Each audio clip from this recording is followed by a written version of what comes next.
मनोज जरांगे पाटील यांच्या जीवनावर आधारित चित्रपट 26 एप्रिलला होणार रिलीज। मराठा समाजाला आरक्षण मिळावे या हेतूने आंदोलन करणारे मनोज जरांगे पाटील यांच्या जीवन कार्यावर आधारित चित्रपट 26 एप्रिल रोजी रिलीज होत आहे।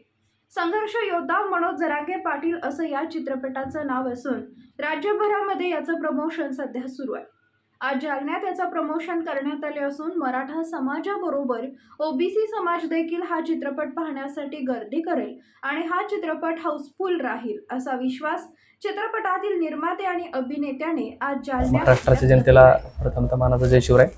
मी लोकशाहीचे आभार व्यक्त करतो की जालन्यातून आमचा ते इंटरव्ह्यू घेतात। मी अभिनेता रोहन पाटील,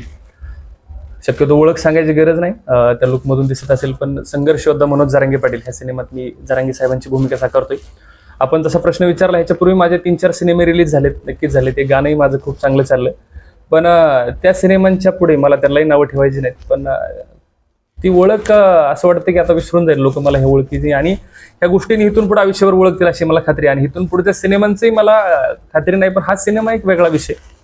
कारण आपण पाहतो की एक सर्वसामान्य मातीतला माणूस की ज्याला आर्थिकदृष्ट्या किंवा कसलीच बॅकिंग नसणारा माणूस एक स्वप्न घेऊन निघाला एका समाजासाठी, समाजाला आरक्षण मिळावं म्हणून, आणि त्याचं एवढं मोठं रूपांतर झालं, ते राज्यात नव्हे देशात गेलं, आणि त्या व्यक्तीच्या आयुष्यावर संघर्ष योद्धासारखा सिनेमा आम्हाला करण्याची संधी त्यांनी दिली, आणि त्या सिनेमात जरांगे पाटलांची भूमिका मला करायची संधी मिळाली, त्याच्यामुळे स्वतःला खूप भाग्यवान समजतो। आणि त्याच्यापेक्षाही मला आनंद आहे की जरांगे पाटलांवर सिनेमा करण्याची संधी त्यांनी दिली, पण त्याच्यामध्ये आम्ही खरे लोकेशन वापरले, म्हणजे आंतरवलीचं स्टेज असेल, त्यांचं स्वतःचं घर असेल, किंवा इतर छोटी मोठी गावं असतील, जिथं जिथं जरांगे पाटलांनी जाऊन उपोषण केलं, जिथं जिथं त्यांना हॉस्पिटलमध्ये ऍडमिट केलं, जे स्वतःचं घर आहे, ते सगळे लोकेशन आम्ही खरे वापरले, आणि ज्या स्टेजवर ते आंतरवलीत बसतात,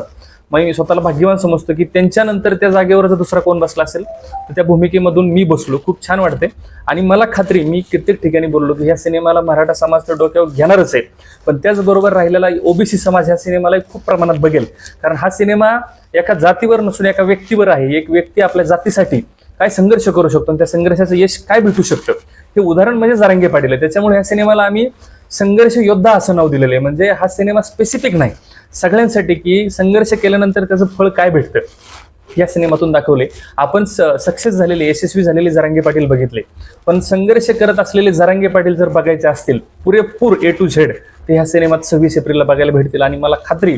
की मराठा समाज आणि इतर समाज ह्या सिनेमाला डोक्यावर घेतल्याशिवाय राहणार नाही। आणि मला पुन्हा एकदा लोकशाहीच्या माध्यमातून महाराष्ट्राच्या जनतेला